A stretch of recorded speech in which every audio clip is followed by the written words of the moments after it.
First of all, pull the engine cover. It's the yellow. Here. And it goes in there. Okay, so the first thing that we have modified and upgraded on Roma is the air horn.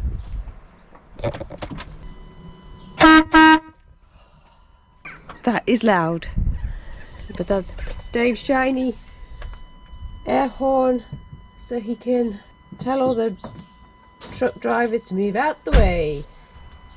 Is that easy to install? Yeah. Oh, I'm deaf now. Second thing we've done is the gaslo LPG, 2 gas bottles installed. It took you about what, 2 hours, half a day? Something like that.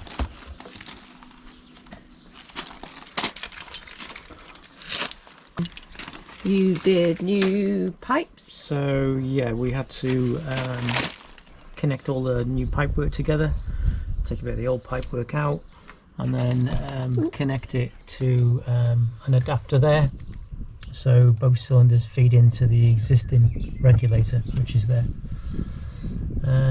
Quite straightforward. They've got gauges on top so you can see how full they are. So that one is getting towards empty and that one is full. And that's getting towards empty is because we've been away for the night a couple of times on the lawn. Okay, and you put in this. Yeah, that's the filler, because filling stations don't like you to actually have the filler inside the vehicle. They like it outside. So we had to cut a hole in the door. You can put it in the skirt, then you have to find another hole to bring the pipe up or whatever. Plus the skirt is curved as well, so it's a bit more awkward. Personally, I think it looks okay there. It's within the boundary of the door, and it just looks good.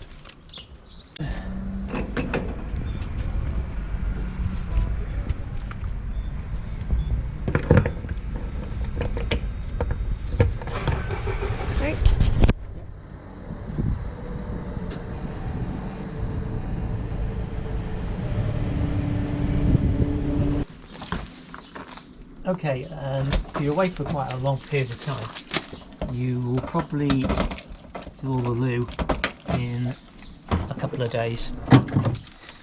So unless you can find somewhere to go and empty it, you're really stuck. So we bought a spare cassette which fits in there fantastically. I did have my shoes and stuff in there, but they've gone now, and I've just got a pair of slippers to walk around the countryside in. Such a liar. So yeah, no, it's a good fit in there, and it's really handy because you don't have to go far with it, because there is the toilet cassette door. So when we first picked it up, and we didn't have much weight in it because we just got it from the dealer, never test drove it before we bought it. How strange is that? And on the motorway it felt like, you know, one of those straw trucks with loads of hay bales on. It's piled dead high, and you turn the steering wheel and the whole thing sways. It felt like that, in my opinion. I wouldn't know, I've never driven a hay truck.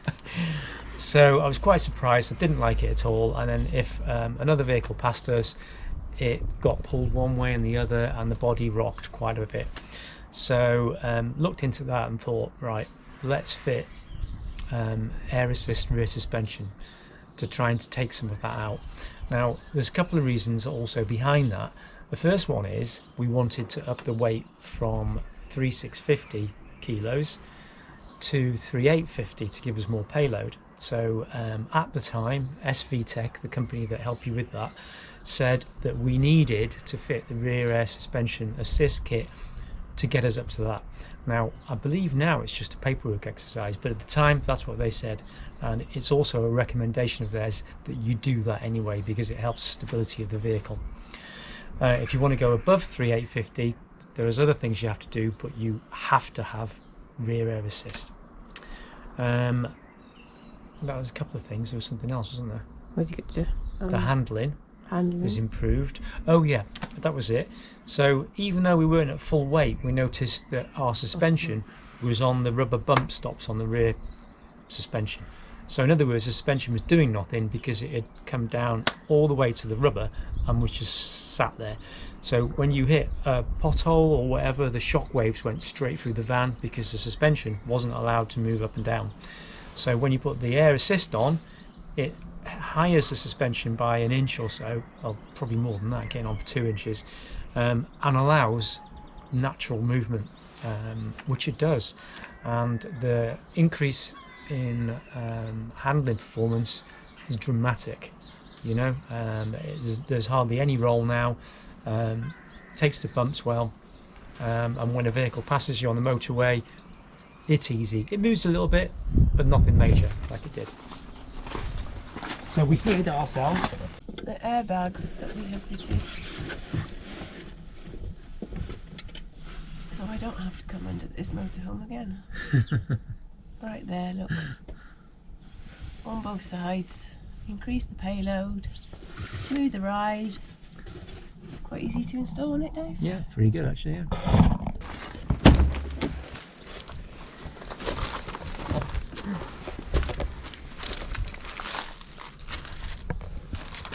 So we fitted the gauges, the royal we, Dave fitted the gauges in the garage.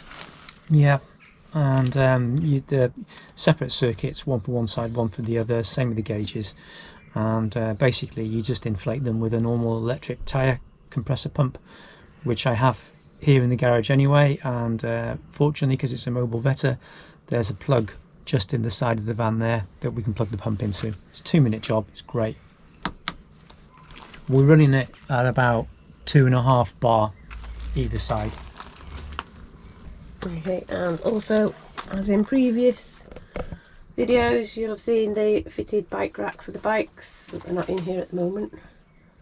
And you've put Extra, handy dandy hooks up there. Hooks everywhere, yeah, there's quite a few of those. Just for bracing stuff or hanging stuff or things like that.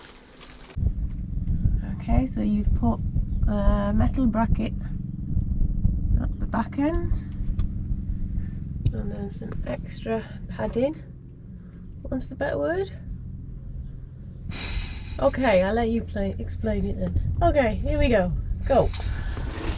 Alright, okay. Can't move now because there's a spare wheel in my way. Basically, this bracket here, the fit bracket that we've put on, was flexing up against the Mobilvetta floor there and pushing that up. So what we've done is we've put a angled metal bracket in to stop the metal bracket bending, and we've sat that on a bead of Sikaflex onto the chassis rail there, and it touches the Mobilvetta strengthening section there. So it's a lot tougher than it was, because before it was just, as we said, pushing against the floor there and flexing it. But we did find that the spare wheel was then moving around a bit and tapping the floor at the back. This is a lot stronger here, so what we've done is we've taken out free space by just putting these plastic spacers in, bonded them with Sikaflex to the floor. When we lift the wheel up now, it sits flat and is not moving around. So yeah, it's good. Wobble your wheel now. Let's have a look. There we are. Rock steady crew. Is up there. Up there is a rear view camera, which we've put on the top. Okay, so that's the camera we've put in. So there's the original reversing one, which you can see about 2 foot, 3 foot maybe max behind.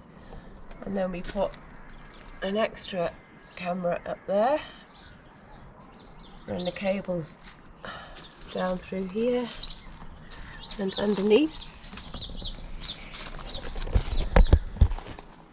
And that is because I am so nosy. I like to see what's going on around me, especially when we're driving or we're parked up somewhere. I can just flick on the TV screen and I can see what's behind the vehicle, because I can't see out the mirrors when I'm sat in the passenger seat. Okay, and this is the screen for the rear view camera. Hey presto Dave, switch it on. It always comes on in black and white until you move away from the hedge. Don't ask me why. But as soon as you've moved and there's another colour in the picture, it changes the colour. We fitted this because Tiffany cannot see what's behind when we're driving down the road. I think the mirrors on the Mobilvetta are brilliant, especially the early ones. What do we call them? The European version. Because we've got the habitation door on the right hand side and the full size mirrors, and they are brilliant. They're really, really good. But obviously if you're a passenger, you cannot see what's happening behind you, and Tiffany wanted to be able to see what was going on. So we installed a Sony camera on the exterior, which I think she's just taking a picture of, and then we hardwired it all the way through to this monitor, which has got several different modes. You can have a couple of cameras in, channel 1, channel 2, and you can mess around with the color and everything.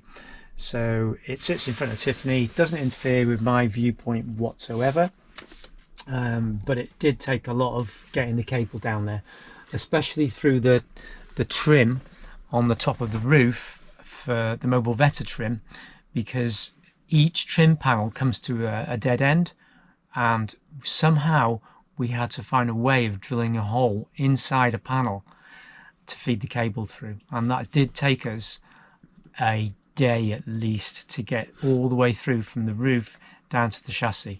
The rest of it from there was straightforward, along the chassis, up through the engine compartment and in. That was okay. But you also did the handy dandy on-off switch. Yeah. There is a defect with the A-Class Mobilvetta, the early ones, 2017, 2018, ours is in 18, in that some plates in the front of the chassis, they're not major plates to be honest with you, but they support the weight of things around here. These chassis plates can crack, and the reason they're cracking is they're flexing. So Mobilvetta fit this here. Well, Mobilvetta built all of it obviously, but this strut here is taking the weight of the windscreen, the dashboard and the over cab bed, because all that weight is acting down in this vicinity. And what that does is it transfers the weight onto this bracket here, which again, this bracket is all Mobilvetta stuff, nothing to do with Fiat. And then that weight then is transferred over to the Fiat bit, which is that bit, and as you can see the whole thing comes down here. Now where my finger is now, that is the area that cracks. Huge stress cracks come there and it fractures there. Now the reason that happens is, as I say, all the weight is transferred onto here, onto there. This tiny flimsy bracket here, which normally in a Fiat van would be okay because it hasn't got the weight of the bed and this big windscreen and everything, would be okay, but it's not. It flexes because it's so thin and it breaks. So there's a modification that Mobilvetta are doing now, along with the dealers, Marquis, which is this piece here now has a continuation of that bit going all the way down, and it bolts on to the chassis about there. So that's the main chassis there, that's the heavy duty bit, you know, nothing's going to bend or break there. So it takes out the flexing in here. So if anyone's wondering, is my Mobilvetta a modified one? Well, if it's got the strut coming down off there, down to the chassis, it is. If it looks like mine and it hasn't, it needs modifying, otherwise eventually your chassis will crack. Batteries, everyone's favourite subject. So it came with a cheap battery from Marquis. I think it was called a Class C battery, which is the cheapest, weakest type of leisure battery you can have for your motorhome or caravan. It's only designed to operate a couple of lights and be off grid, you know, for just a few hours. Obviously, when you're in a motorhome, you've got the capability of being off grid for quite some time. We tried it on the driveway once and everything seemed okay, just about survived, got down to the critical 12.3.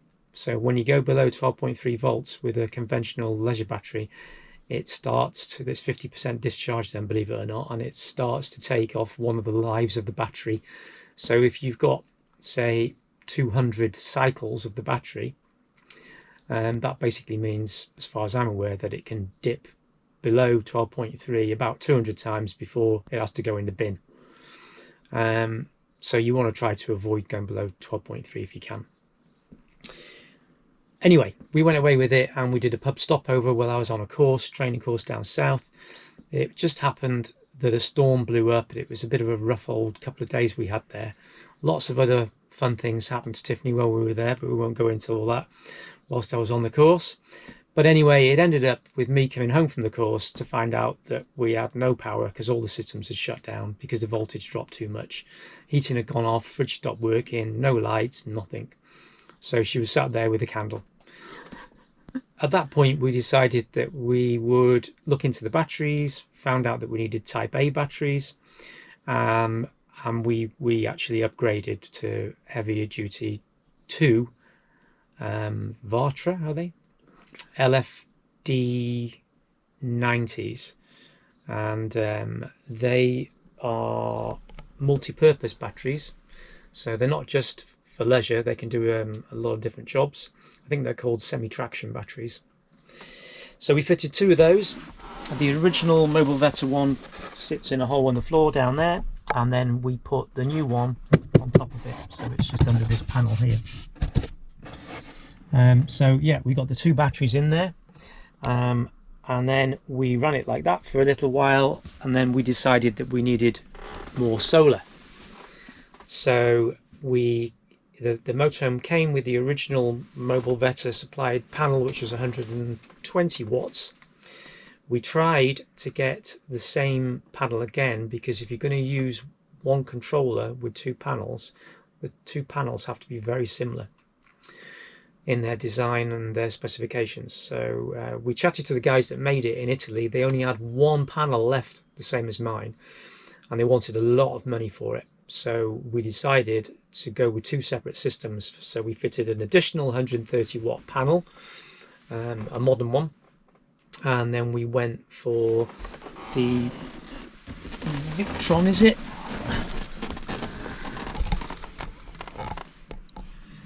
Yeah, the Victron Energy Smart Solar Charge Controller. That's this baby here. Is it the blue one? The blue one. Okay. Yeah. I thought that one was the new one. No, that's the original Mobilvetta one. Oh, did we move that one? No.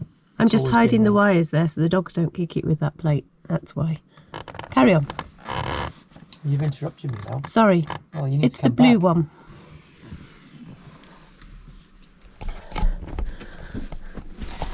So that's the Victron. That's where it sits. So the new panel is wired directly to this one, which connects to your phone, so you can see it. As long as you're within Bluetooth range, you can actually connect to it and read exactly how much power is coming out of the panel, what's going on, and the state of your batteries, etc. So we've got the original system working, the new system working, and they both feed in to the same point in the 2 leisure batteries. And then there's more. We thought, well, when the 2 batteries are fully charged, why don't we then make it so it charges the engine battery, because it doesn't come like that. Don't ask me why, but it doesn't. So we've changed the system around and we've hardwired the engine starter battery to the leisure batteries with a voltage sensitive relay in between. What that does is initially all 3 batteries are connected together when they're fully charged, and then as you start to use the leisure batteries, once the voltage drops a little bit on the leisure batteries, it disconnects the engine battery to keep it safe. You don't have to do anything, it's fully automatic. And then once everything charges back up, all 3 batteries connect back together again. And that basically is how it works, keeping it simple. Getting that cable through was no mean feat. It's protected obviously with fuses both sides. We didn't just put a little thin cable in like a lot of people did, because we wanted all 3 batteries to be properly connected together at some point in time. And there's an opportunity there for a lot of current to go through that cable, probably fry it. So we've used a substantial cable about the same size as your starter motor cable. It all works well. The voltage sensitive relays hidden away back down inside here. You can see the red light on. The red light means that all 3 batteries are connected together at the moment. So everything's good, all the voltages are up. Easy. A new solar panel. So this is the new one, and then this is the original one. This is the original one that comes with the vehicle. And then then we thought, well, now we've got all this extra battery capacity, why don't we fit an inverter? So we fitted this baby from the same company we bought the solar panel and controller off. So yeah, I've actually forgotten how big it is now. Is it 1,200? I think so, yeah. It used my hairdresser. So hair dryer for it. Yeah, the reason we got that mainly was so as we could charge the electric bikes when we're out and about and off grid. So we've tested it and we've charged 1 off it now. You'd need plenty of sunshine to be able to charge 2 in a day, but you can top 1 up in a couple of hours with a reasonable amount of sunshine. So yeah, that works great. We've obviously fused it and we've put a battery isolator switch in so we can disconnect it in case anything goes wrong and the thing decides to fry itself. There we go. The original speakers that came with it were terrible treble, terrible everything. So we took all these panels off and we replaced the speakers with JBLs. Couldn't quite get anything decent of the same size, so we did have to open these holes up a little bit, which was fun. But it's done and it all looks good and they sound good. And then while we were at it and we had all this apart, if you're sitting in here, there is no light in this bit inside the cab apart from these lights here. So we decided, well, I decided I wanted a bit more light and colour, so we've put in the LED strip light. I don't know if you can see it. You have to put it down that way, that direction. You probably won't be able to see anything. No. Okay. The LED strip light runs all the way along here, around the front of the bed, over the top, and around the other side. And it's all one strip, flexible. It glues on. Excuse me. And then we switch it on by remote control. And I'm pretty sure everyone's seen these things because they seem to be everywhere these days. Get them off eBay and they're about 10 or 12 quid. 12 volt. Where do you take your feed from? That's the sensor for it that picks up off the remote control. And I took a feed off the feed for this LED light here. They don't take much current, so it doesn't interfere with anything. It makes it really nice, so you can change the mood inside here. You know, you can have orange, blues, green, purples, reds, whatever you want to go for. Even gold to match your gear lever. So we've got an experimental gold gear knob.